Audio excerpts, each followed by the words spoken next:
Hey YouTube, this is Alexander, and I've had the Nexus 6P with me now for almost 3 weeks and have been using the device for 2, so I think it's about time for a full video review. So without further ado, this is my Nexus 6P review. Let's go ahead and get started. Starting this review are price, color, and configuration. The Nexus 6P comes in a few different colors, including aluminum, graphite, and frost, as well as configurations of 32, 64, and 128 gigabytes, each costing $499, $549, and $649 respectively. Here though, I've decided to go with the 32 gigabyte aluminum model. The Nexus 6P is without a doubt the most premium looking Nexus device thus far. It's crafted from a sturdy aluminum body and sports beautifully chamfered edges, which gives a feel that no other Nexus even comes close to. Picking the phone up after long periods of non-use will yield a really nice cold feel. It's definitely got some heft to it, coming in at 178 grams, but it helps to both make the Nexus 6P feel more premium and solid, while the not so wide body keeps it manageable. One thing to note is that the aluminum does provide for a slippery device, so caution should be exercised when using it. Oh, and that hump on the back for the camera and sensors is not a problem at all. I mean, it's hardly even noticeable. Toward the bottom is a plastic portion to allow for radio signals to penetrate the device, which doesn't actually sit flush with the metal all the way across. It's kind of raised up on one edge, and it's a bit annoying since I'm a stickler for these small little weird anomalies, but it's really not a huge deal ultimately. However, something that I did find enjoyable on this phone were the buttons. The volume rocker provides a very satisfying click and is easily discernible from the power button, which features a nice textured pattern. The power button isn't as clicky as the volume rocker, but it's also not mushy at all either. I'd say it's good.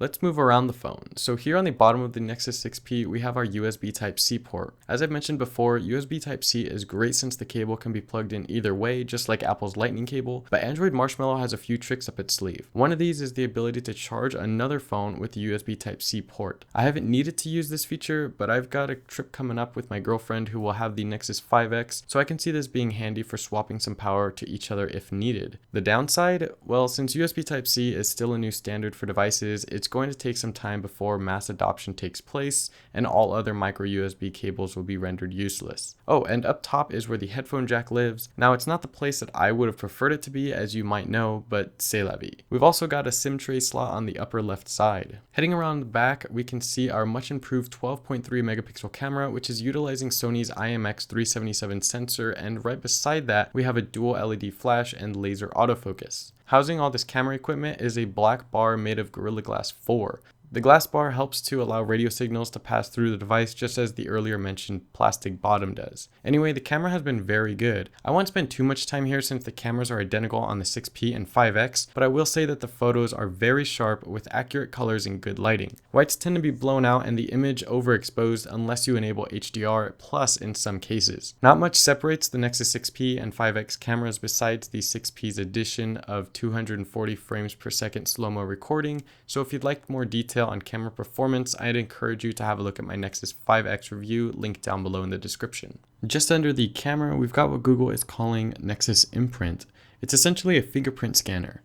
Nexus Imprint is an awesome addition that I'm very glad to see Google include. Nexus Imprint has been quick to set up and use, not to mention the fact that you no longer have to use a pattern or pin for things like unlocking your phone or Android Pay. Nexus Imprint has been an all-around enjoyable experience to use, and it's one of those things where once you have it, you don't really want to go back to not having it. Let's flip over to the front now and talk about that display. The Nexus 6P is sporting a 5.7-inch 2560 by 1440 AMOLED display supplied by Samsung. Now I must say, the display is beautiful. I have always been a sucker for AMOLED since the Nexus S, and here is no exception. The colors pop and look beautiful, images are crisp and clear, and there's no weird pinking at lower brightness levels. The display is a bit on the warmer side, but that isn't really noticeable unless we're comparing it to other devices. Viewing angles aren't the best, but they aren't the worst either. Rainbowing does appear a bit earlier than some other devices, but viewing it in direct sunlight isn't really an issue for me. Now, just above and below the display are two front-facing speakers. The speakers are actually really good. They may not provide the same bass as something like boom sound, but I never really experienced distortion at higher levels, and the sound came through pretty clear. Overall, the speakers provide a nice complement to the beautiful display, which together bring a very enjoyable media consumption experience.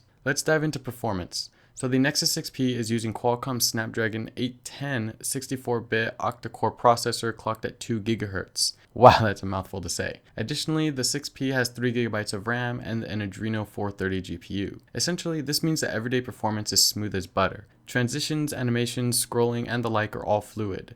Switching between apps is a breeze, and the 3GB of RAM definitely allows for more apps to be stored in memory, so app and web page reloads aren't an issue here. Furthermore, playing games will go without a hitch, and there's no need to worry about overheating. The phone gets as hot as any other phone I've used, and it never caused any concern for me. The Nexus 6P is a solid performer for both casual users and power junkies.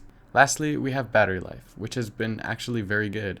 The 6P packs a pretty large 3450 mAh battery, which has been able to get me through most days with around 3.5 to 4 hours of screen on time. Granted, my usage will differ from yours, but for me that means being able to wake up at around 9 AM and have it last me an entire day and sometimes even into the next. Now, I would consider myself somewhere between a light and heavy user since I don't play games on my devices nor stream videos, but I do spend a lot of time on Twitter, listening to podcasts, texting, calling, and reading articles, and the 6P does a great job at handling those tasks and getting me through a day. If I do feel like putting it to heavier use and making some video calls or watching YouTube, then it'll require a charge later in the day to get me through the night, but that hasn't really been an issue for me. Besides, if it were, the Nexus 6P includes fast charging, so going from say 30 to 70% will just take a few minutes of your time. So does the Nexus 6P live up to the hype it's received since its release?